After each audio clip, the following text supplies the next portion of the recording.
got Ted Jones and then Nick Tonarides. Right now, please welcome David Walton. Thank you. That was incredibly lukewarm, and I appreciate it.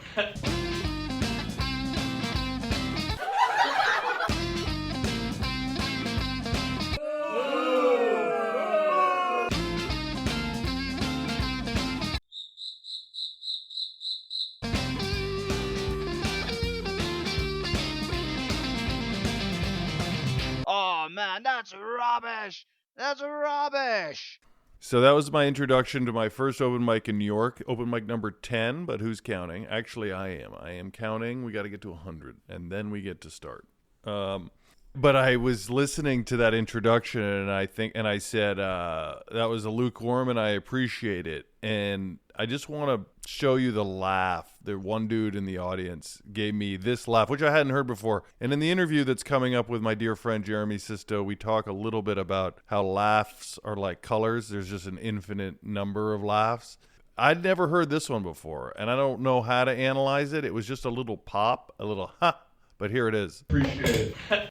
And then I had some fun because I was like, that, it's like the fake laugh. It's just like, I'm so tired of these open mics. And this guy probably, thanks for the lukewarm response. That joke's probably been told, I don't know, maybe 200,000 times in New York alone. I thought I had never said it before, so it was new to me. But his laugh really did feel like I got to give it to him because it's a joke. But then I thought it would be fun to just see what this laugh sounded like if he really kept it going. So here's that.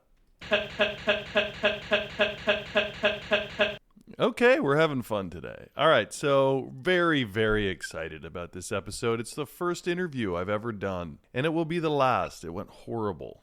No, it was my very dear friend. So much love for this beautiful man. You may know him. He's a very incredibly talented actor, a real actor, deep, deep, powerful, creative being, amazing performances. And what do I say about my dear friend Jeremy Sisto? We met on the best tennis movie ever made. It's called Breakpoint. He wrote it. My wife actually knew him before I did. And he is, let's see, you've probably seen 6 Feet Under is when he really started showing his chops. People got very excited. 4 years he played the emotionally troubled brother of Brenda Chenoweth. And then he was on Law & Order like for 5 years. He's now on the FBI for 8 years. He's got the most absurd job on earth, and everyone's happy for him. So happy for you. No, he was in Clueless, 13, Waitress. He's amazing. And maybe you guys don't know this, but in 2000 he played Jesus. I mean, literally he played Jesus. So the man can do everything. And now he's now my comedy buddy. And he's helping me out with things, and we came together in New York, and we went on some comedy adventures, and we're just going to talk about it with you. So I hope you enjoy this interview. It was completely recorded over Zoom, so it sounds great. Alrighty, I'll see you at the end of it. Please enjoy. There's a few Easter eggs in there. If you enjoy live open mic material, I've plugged in a few things to force you to listen to the whole interview. Okay, talk to you later. First guest, for those of you who don't know what Jeremy looks like, he's had a lot of looks over the years. He is currently rocking a goatee, very clean shaven on the outside, because his character on the hit show FBI. Do they color your goatee or do they keep it gray? This season we let a little more gray live in the world, but I'm starting to darken it up again. Now, do you use just for men, or what's the preferred? No, they have like a mascara pen or whatever that's called, a mascara brush, I guess, and they give it a little scrape, and you can just see it better. Problem with my gray is it just kind of makes it disappear a little bit and looks like I'm kind of rotting. I've got rotting flesh as opposed to hair, which is better than rotting flesh. Yeah, I think just from my perspective, the camera that I'm looking at you is sort of from below as it is with me. And I think that we look about as bad as it gets right now. Wouldn't you say? Is this our worst? I think you look good. Yeah? Yeah. I mean, that's your problem as a stand-up comedian. You're kind of too, you're pretty whatever. you look like you come from a prep school. Say it. It's okay for you to say it. You know what? You just look, you like, what you are partially, which is the boarding school kid who's had a privileged life and has been blessed with a nice tall physique and dark eyebrows and just kind of an easy way about you. And I think that's why I've always found you fun and amusing and interesting, is that you have other sides that are quite quite incongruous with that original one. And I think that's kind of what you're hunting for, is how to tap into that in a way that is easy to laugh at.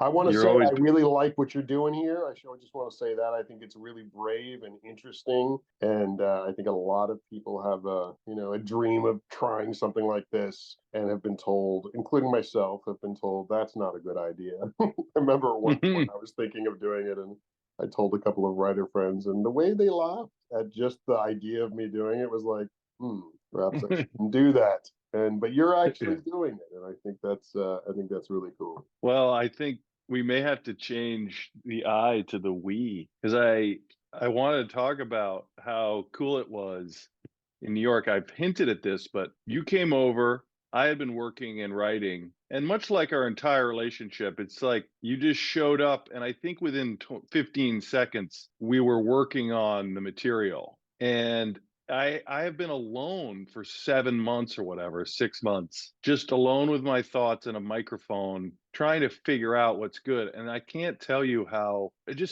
fun and what a relief it was to just be able to work with someone that already, I think the advantage is like, I feel incredibly comfortable with you. I always describe you as someone, my friends, who's like, there is nothing I can't talk to you about, from the deepest things to the most idiotic.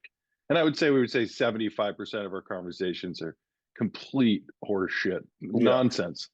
25% though are the complete opposite. So anyway, this is all to say you're an extremely open, seeking, creative person, and you get you just understand that things aren't going to be good right away. So there's just a freedom. So I was immediately just supercharged, and we talked, what would you say, about an hour and a half, where you were just like, yeah, that's not funny, let's figure out a way to get into that faster. And then we walked, or you went, we split up, and then I was doing my first open mic in, I don't know, 4 months, the first one in New York, extremely nervous, and I was waiting to do it, and you were like, are you still there? And you came and joined. And I remember you walked into this dark room, and I was like, okay, we've just worked on it, now I get to show Jeremy the fruits of our labor. And I got up on stage, and just you like, I find you to be one of the easiest laughs.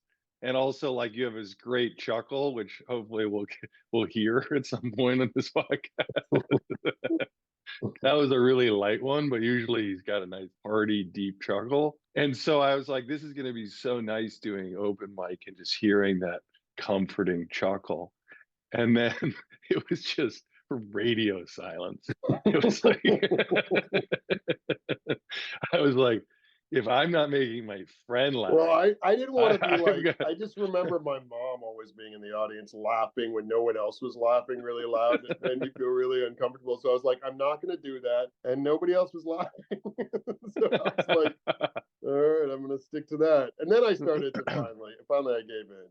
It was because it's a very strange dynamic. I've never been to open mics before.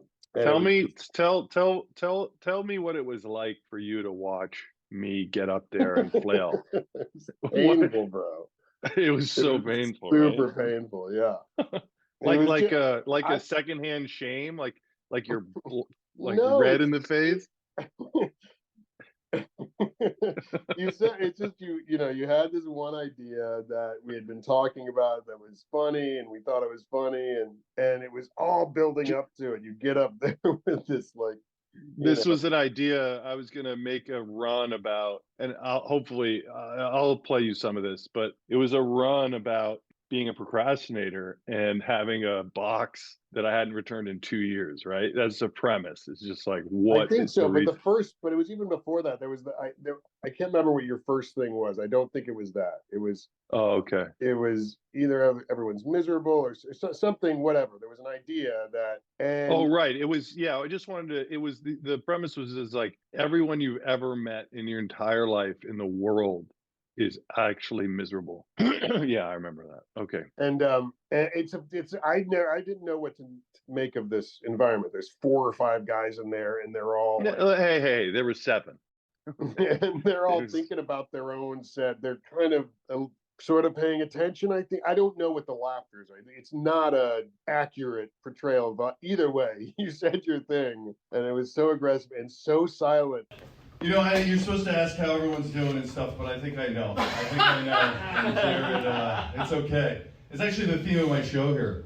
The theme of my show because, you know, I've been thinking about 47. Am I the oldest in this room? Am I the wise elder? No. Oh, you got it? Well, you'll probably agree with me on this. I just want everyone to know, the young bucks, everyone in this room, and everybody that you've ever met, and everyone in the world is fucking miserable. Is truly miserable. Even like the positively influencers, of course, even the homosexuals, I think, are even the Dalai Lama is actually miserable. And just the what happened to your face, and maybe I was projecting, but it was just it was hard. It was like traumatic, and then your face got a little red, I feel like, and then you closed your eyes, which is something that you do when I'm talking to you when you're trying to think. But in the moment, it just had this feeling of you being like, I wish I was anywhere but right here. I need to go to a happy place. And you spoke for the next minute with your eyes completely closed. It just felt so lonely and sad up there for you. It was, Yeah. I've seen like not open mics, but newer comedians, and it's always a lot of pressure for me because I feel like I have to laugh at everything, and it's very vulnerable. But I have to see your friend up there doing it, but it just made me more kind of impressed by your project. No, you're sweet. Well, then you came in and there was another, so that was a 4:30 open mic, and the guy who hosts had another one right at 6. And I was so glad you were there because you were like, we gotta go. You gotta go again. You just gotta get up right up and do it again. And I was like, you're reverberating like a bell with shame. You just got like a shame bell.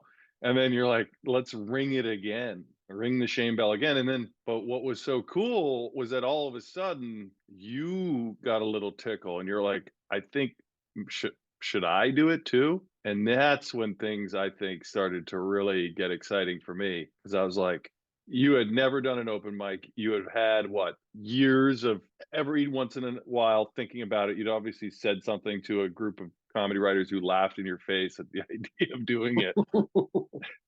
And then you just ponied up. You were just like, we went online and made a little $6, what is it, $6-7 you pay. You got it all. And then we walked around the Greenwich Village, just getting increasingly kind of nervous and surreal. You started to tense up. What was your experience as you prepped in your head for that? Do you remember what that felt like? Well, I guess I kind of always thought, oh, I would go to my deathbed and be like, man, I don't believe I never even got up for an open mic, and not drinking, so there wasn't that. I've done bold things in my life, drinking that don't really count. Right. Like a different person without the inhibitions. But after the painful first draft of, and not just you, but the guys afterwards, it was because you're doing it to basically a silent room with every now and then. I find comedians in general, I've heard, or I've noticed when I'm at a comedy club, if you see other comedians listening in, they do these like loud laughs sometimes for certain jokes, and they always seem a little forced to me. It doesn't feel like, and so some of that was there, like kind of 100%. a picking and a choosing of like, but whatever. It was not many people, and the people that got up afterwards, it was a similar level of like struggle and pain and embarrassment, and yet also, we learned something from the next guy and the guy after that. There was something that was like, oh, why did that work? And it's cool. I mean, stand-up's a very strange thing. I know a lot of your thing has been sort of uncovering what it is from like the teachers, but I think there's a mysterious quality to it that is really interesting to me, and I think interesting to you too at your core, which is, why are we doing this? There's always some understanding of like, all right, there's some issue with me that I want to be looked at this much, or that I need this much attention. And so there's something dark in that. And Mm-hmm. yet there's also something kind of, I think, inspiring, for me anyway, to have the goal of like trying to somehow relate your experience as a human being and going through this world, and do it in a way that is really fun to watch, and sort of putting those two things together. There's some comedians that don't worry about the first part, which is, I really want to share my experience with the world. There's some people that just write jokes, and they're not usually as inspiring to me. But there's some people that, hide those jokes behind a real sincere yearning to understand themselves, and be open and honest, and all that stuff is I love. Anyway, I'm going off track. Anyway, I was like, yeah. No, that's beautiful. I love this. Keep going. Yeah, so I was like, yeah, I should do it. And then you got up on your second one, and we were like, oh, maybe try this way, because the first one you got up, you were super. I motor mouth like I'd snorted a par 5 of cocaine. I Yeah, just you was like, came I at didn't it. breathe. Yeah, you came at it really aggressively, like, and which I get, but it's a weird room to do that with, because there's like no energy coming back at you. Right. And it also was like the fucking bends of the thing of like going at it, being like, yo, listen to this joke, and boom, and silence was really, I feel like, was really hard. But the second time we were like, let's just go up and fucking just be chill, just relax, and talk to the audience, and kind of like go through these things and just bring it way down. And it was a different experience the second time. And then then I got up, and it was much easier for me because I wasn't working on any material or anything. I was just like kind of making fun of them and stuff like that. So it was cool. I was really Well, it was really enlightening to watch you, because I think what a lot of beginner stand-ups, myself included, feel like they have to do is get up there and talk, kind of perform these jokes properly so that you can get a laugh. And it seems like the best people get up, they connect, and they just talk like with everybody. There's a sort of, instead of an at, there's a with.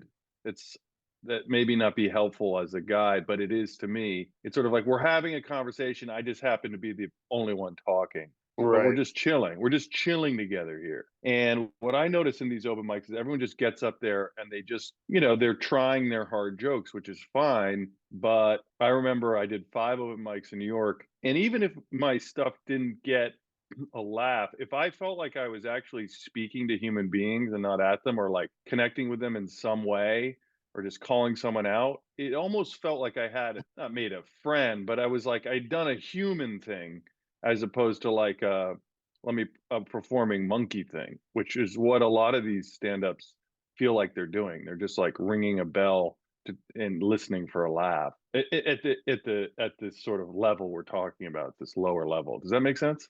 Yeah, a whole night was cool. We did a whole sort of tour of different levels. The next thing we went to was kind of like they had been doing it for less than a year kind of vibe, and there was some really interesting stuff in that. One guy was really it made me sad, because I get it though. His whole thing persona was how much he hates women.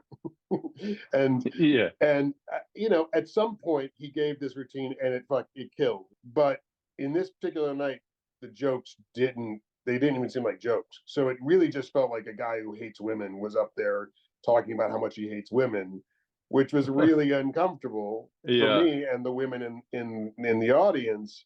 And so it just, but I get it. It's like some people find, if they're in a specific mood, then they can make something work that has, I don't know what this guy's thing was, but I don't know. For me, it just felt like even if it worked, why do we need to why do we need to do that in that way? But again, he wasn't nailing it. So there's probably something in how he is that is that has a intent that I didn't see. And then there was another guy that we liked a lot, except we had this big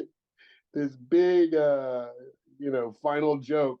It was a long setup. It was great. And then he said the punchline and he just said the wrong word and didn't realize he'd said the wrong word. He'd switched the two things that he was talking about, and there was silence. And he was like confused that it bombed so bad. Had no idea. And I had to physically hold you back from being like, you shouted a little bit, but I was like, bro, I can't. It's too much. Yeah, I was drinking and you don't drink, and you were getting increasingly uncomfortable that I was going to start trying to insert myself into the comedy show. God, it Like was you so kept, awful. I was like a spouse that you're ashamed of, you kept like digging your finger into my side, being like, pipe down. But I was trying to yell to him to try the joke again because he it was a good joke, and he had just missed the thing. I wish I remembered.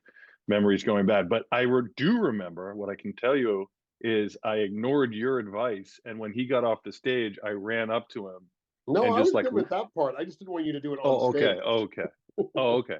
Well, I talked to him. I said, man, you got to understand something. You fucked up the word. You said the same thing. It was something about Nazis, and it was some premise about. I'm gonna mess it up. It doesn't matter. Anyway, It's just he it messed up the doesn't joke. matter. It was one word that he got wrong. He didn't say the right word, and the whole thing flailed. And I said, you didn't say the right word. If you had said the right word, I like, don't give up on it. But to watch this young kid, he's probably 22, tall, handsome kid, really talented. Like I thought he was the best, and to see the disappointment and like this crestfallen, his face just fell, and he goes, oh my god, and then I Yeah, was that's like, the hey other man, thing. Is you're like gonna be okay. Just keep trying it. It's a great bit. doing this thing that needs this kind of feedback. At our first place, the open mic place, there was a woman who got up, and I just got myself into a place where I'm gonna laugh. You know what I mean? I'm gonna be kind of feeling Hmm. laughing. So it might have been a little forced, but whatever. And she told a joke that I laughed at, and she's like, "Oh, good, I haven't gotten a laugh on that one yet." And I was like, "Shit, don't take my, that's not a." I mean, not that it Yeah. wasn't funny or it was, but I was just making myself laugh. I don't even know if that works. And to like have so much power amongst this anonymous guffawing is it's a challenge. I'm so glad you brought this up because I've noticed, when I'll listen back to my open mics, I won't have noticed laughs. Now, any laugh is information, and sometimes you start to notice it's almost like colors. There's an infinite number of colors. There's an infinite number of like kinds of laughs.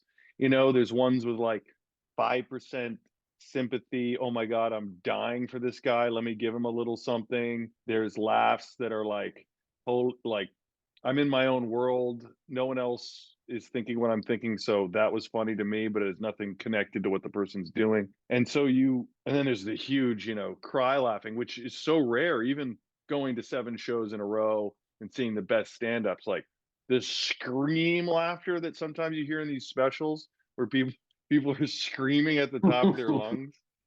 Yeah, I mean, but then The after that, wailing. we went to see Colin Quinn, and I was so freed by the fact that this guy was so comfortable up there. Both guys, we just watched so many people that were working it out, and to see somebody up there that was just allowed you to laugh easily, allowed you to be comfortable. It felt like he was talking with you and not at you, and even the things that weren't going great, he was like, "All right, well, whatever. I can still tell a joke. That one wasn't great," and it was really Yeah, fun to watch. And it had a point. He had a point of view that he was trying to do. It really felt like a project with a bigger mission that was wrapped in comedy. All that stuff that you ultimately want to aim for. Yeah, Colin is operating at a very high level. He's an incredibly smart guy with like a blue collar vibe, but he is a very deep thinker, and some of this stuff is very eye opening. So Google all his specials. He's really ripping. But yeah, I'm so glad you brought that up, of this idea of we all want to be taken care of. And a lot of times in the teaching I'm learning, and I haven't figured out how to do yet, but that first 30 seconds is just like critical because you're getting up there and it's like, hey, how you doing? And everyone's just waiting to be taken care of. Like, is this a professional who's gonna own the stage? Or do we have someone that we have to care for, like that we have to worry about? And you felt that relief of finally being with a professional. And that's ultimately what we're trying to get to, is to get up there, you say hi, you maybe connect to something that just happened in the room. Maybe there's some truth that's going on in the room, make people laugh. You hit a first joke that is really strong, and everyone's like, "Oh, all right, we got this guy. We know what he's about." And now let's just buckle up. And that's extremely challenging. But we watch that happen over and over again that week.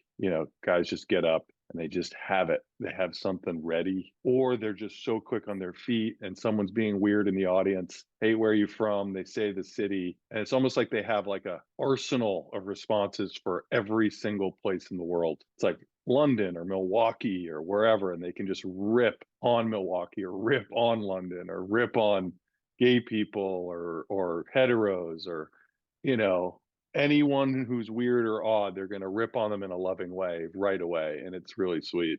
It's amazing. Did you see it was that? cool. It was cool talking about, talking through your stuff, and I don't think about that stuff that much, and since then I've been, just like what actually gets laughs. I mean, it's a bit of a mystery how to find something that's, to me anyway, how to find something that's funny and not cheesy and sort of also has some, thread of honesty. It's not easy. Yeah, it's been so fun working with you because you've sent me a little of your material, and it already, just listening to someone else, just completely honed me for my own stuff, because I'm going, you know what I mean? You don't need all that. And Yeah. the problem is, I think what's going on is that I clearly feel the need to express something that I'm not able to express, whether it's living in Maine and having no social life 10 months of the year, or just being around people that you have to sort of abide by rules unless you're going to, or else you're just going to get a bunch of weird looks. So there's a part of you that just wants to say what you want to say finally. And I think in all my first open mics, it's just this almost diarrhea of like, okay, these are the things I'm thinking about, and I finally get to say them. But ultimately, the first month was just my obsession with boning. You know what I mean? And then you're just like, okay, and then you start listening. You're like, oh, okay, enough. And you've almost gotten the poison out. It's like, I don't want to talk about boning. I'm bored of it. So it's almost like this therapy that these comedians have, and I've heard this from my stand-up professionals. They're getting the poison out, and there's something very appealing about that. But this whole ramp up was to say that you feel like your rants, or this poison that you're finally getting out, or these thoughts that you can't say at dinner parties, that they should be there. They should be in the act. And then you just quickly realize that most of them can be summarized in like a single sentence. And then you got to get to the actual things that are funny about that viewpoint, or that slant or opinion or premise. So like right now I'm working on this thing about just like, just really not liking my kids and just giving up and just being like, I'm done. I'm done parenting. It's over. And they're 10, I can't, Mhm. but I'm really done. And maybe but there's the expression of being done maybe would take 10 minutes, where I got all the poison out. And then all of it can be summarized with, the hardest thing about parenting is that it might be just the most inauthentic relationship on earth, because you're basically hiding what you really feel from your kids all day. Right. And then now you have something. Now there's a way of just playing with this. That's maybe a solid premise, and then you just exploring, okay, well, what's funny about how we lie to our kids, or how we try to not lie but we end up lying, or maybe what we really, what you say to your kids versus what you really think. There's a lot there, and stand-ups have covered this, but you would do it your own way. Well, my point is, I would say, 4 months ago, I would have done 4 minutes of explaining all this stuff about, the frustration I have with kids. And now I got to completely reverse it, where it's like 10 seconds of the setup. And now I got to find 4 minutes of jokes, and you might find 30 seconds. And does that make sense? Yeah, it seems like also early on, it seems like you want to give the audience a good feeling that you have an understanding of how to, make them laugh. And yeah, so the desire to set things up, like to me, when I think about, and maybe my version of stand up in my head has always been more like a one man show kind of stand up, which is different, which is sometimes the stories aren't meant to be necessarily funny in a haha way. In my mind, I'm like, at a comedy club or something like that, you're telling a story, that silence starts to feel a little hostile. Like, bro, we're not here to listen to you talk about yourself, whereas Yes. if you're in a theater, it's different. And it's funny because then we listen to some music and I was like, wow, what a different experience. They're just up there having a good time. And because they're having a good time, we start to have a good time. It's different with the comedy. Like it needs to be a shared experience. You don't need the people out dancing in order to make, the band can be just playing off each other. And but yeah, so you don't want too long of a build up where you're trying to describe some stuff. You want to get the point across that you're here to make them laugh and have a good time quickly, even though the undercurrent might be something else, that you're trying to explore, some kind of inner demon or some kind of. I think you just gave me an epiphany. I mean, I think ultimately I just thought I could get up there and be interesting and it would be a success. And you're completely right. If you're in a comedy club and no one's like, it is just about the laughs. And yeah, I had a moment up there too where where I was saying something about my wife, and it was and I was just like, I love my wife, but also fuck her, and then I was going to talk about her wife, but I thought that would get a little chuckle, and there was nothing, and I was like, suddenly felt like just a horrible husband and a mean guy, just like that guy whose thing was like about hating women.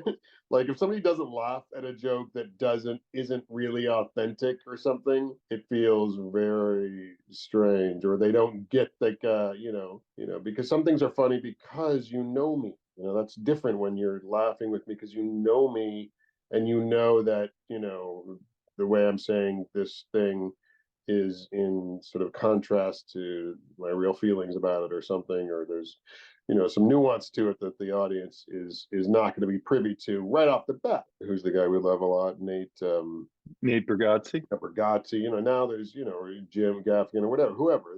There's nuance, or Chappelle. It's, you can just watch the guy talk for a while without needing to laugh because you understand, the person. Yeah. That, like, I was just thinking about your thing about, but like no one sees what a family man you are, how dedicated you are. So when you say fucker, your friends would laugh, but all these people are like, you could be a wife beater. I mean, who knows? And so it's almost establishing that likability. The thing I took around, how do you also do like that? 5 guys who were 24 and had no idea about marriage. So it was No idea. I'm finding that because I've got kids, and so I'm like, milking the kid stuff, and every time I go in these open mics, who here has got kids? It's just like crickets, and I'm like, oh yeah, I'm this like old, pathetic middle-aged guy. They're just looking at me like, look at how, God forbid I'm like this guy. The fact that I had about your set was the power of poise and comfort, and the ability to kind of just sit with not silence, but to be relaxed and to just chat it up a bit. Like you were speaking with us, everyone else was speaking at everyone, and you just were like, hey, what's up guys, this is my first time. It's a weird place out here, this bar. Yeah. Everyone's sitting around looking very unhappy, like they're waiting to get like an AIDS test result. Like everyone's like going through their life, and they're I kept looking at people like, this is the saddest bar I've ever been to. No, it's because it's doing comedy. place is kind of weird, right? Like it seems like people are all waiting to see if they've like contracted a venereal disease or whatever, like in the bar.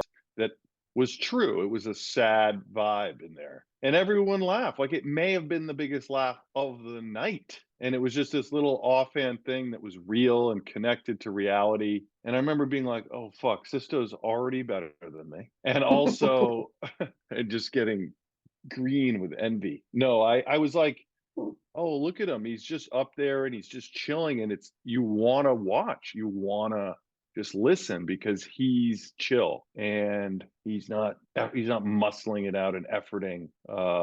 Now, if you had to go 20 minutes like that, I'd be like, oh, fuck, he's going to be like this for 20 minutes without anything prepared. But like with 5 minutes, you're like, oh no, this is nice. And let's call it the power of just being there, comfortable. And now I'm not saying that you weren't, like when you said the thing about your wife, you already admitted that you had some, shame or felt really uncomfortable. I can't see that. I didn't notice it. And so I remember coming away from it like, oh yeah, okay. You don't have to do anything except just be there and talk and just relax. And like the stakes are low here. And so it was really helpful. And then that was my second go around. Like your advice was just stop, just be quiet and pause as I am now. And I did pause and got like a weird, like weird chuckle. And it would take probably a minute to tape up the box.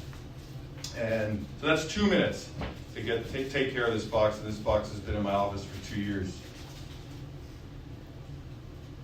I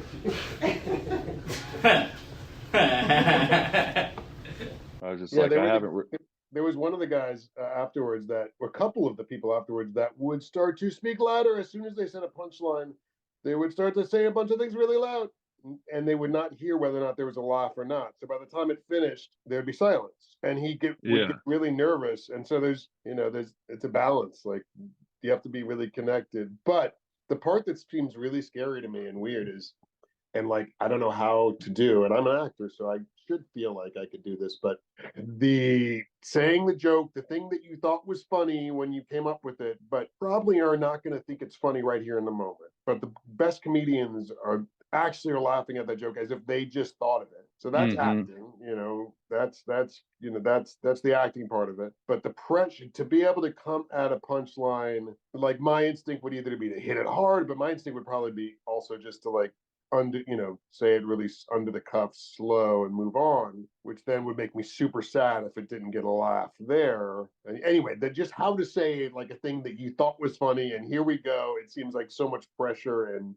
it seems like an intense moment that I don't know. I would like to do it again and sort of play with that. Yeah. I'll be back. We'll keep ripping, and tune in for next time when Jeremy comes on, where he's got a Netflix special, and I'm still grinding out open mics. He's just one of the quickest, most natural guys in the world. I don't know. I'll let you talk to those comedians that laughed at me. Oh yeah, this is what I'll say. Sam Morril I saw, who's so funny. Look him up. Prolific joke writer, just writing jokes all the time. Every time he goes to the Comedy Cellar, he's pitching the manager Val like 5 jokes. She said, it's just relentless writing. And I remember talking to these comics and like, you just never know if it's going to be funny. Like you can think you've written the funniest fucking thing, and you just don't know until you get up there. And so, what a shitty craft. Where you can't you can write a novel and know that like you're cooking on a novel, that it's good, and maybe an editor, but this is like, you mean I got to get in my car and I got to go to a bunch of strangers to find out if this shit's any good? Fuck. Yeah. So anyway, it's just to hit home your point of never knowing. We never know. So, Jeremy, what a treat. Thank you for being there for me, for being my comedy buddy. It has changed the game for me. I'm going to go perform my first 5-minute set where I feel like I actually have a rhythm and jokes that are real stand-up, that are designed for maximum laughs and not for some, poison expression. But the premise is of course, about doing cocaine. So we have to we have to respect the poison that needs to come out anyway. But Yeah, I'm all right, excited for buddy. the next trip to New York. Yeah, we'll be New Year, January. We'll keep it going, Yeah, and baby. we'll keep being a buddy. And anyway, man, I love you, big boy. Love you too. Keep going with this thing, man. It is inspiring. I mean, I know it's hard every week to like. Sometimes you're just like, what am I doing? What did I get myself into? And you just push through, and the next week you're feeling good. It's just, I don't know.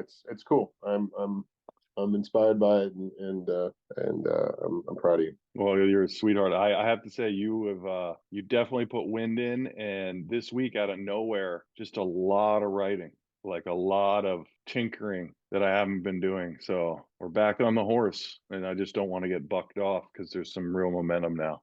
Yeah, baby. So yeah, baby, let's go. All righty. All right, bud. Oh, what a treat that was. Just so you guys know, we turn things around fast here. I did that interview today, Wednesday, December 4th. That interview happened at 3 p.m. Eastern Time. I then went to my 15th open mic at 8 p.m. in Biddeford, Maine. And I came back here and I just put that shit together. This is what we're doing on a Wednesday. Interviews, open mics, and podcasts. We're cooking with gas.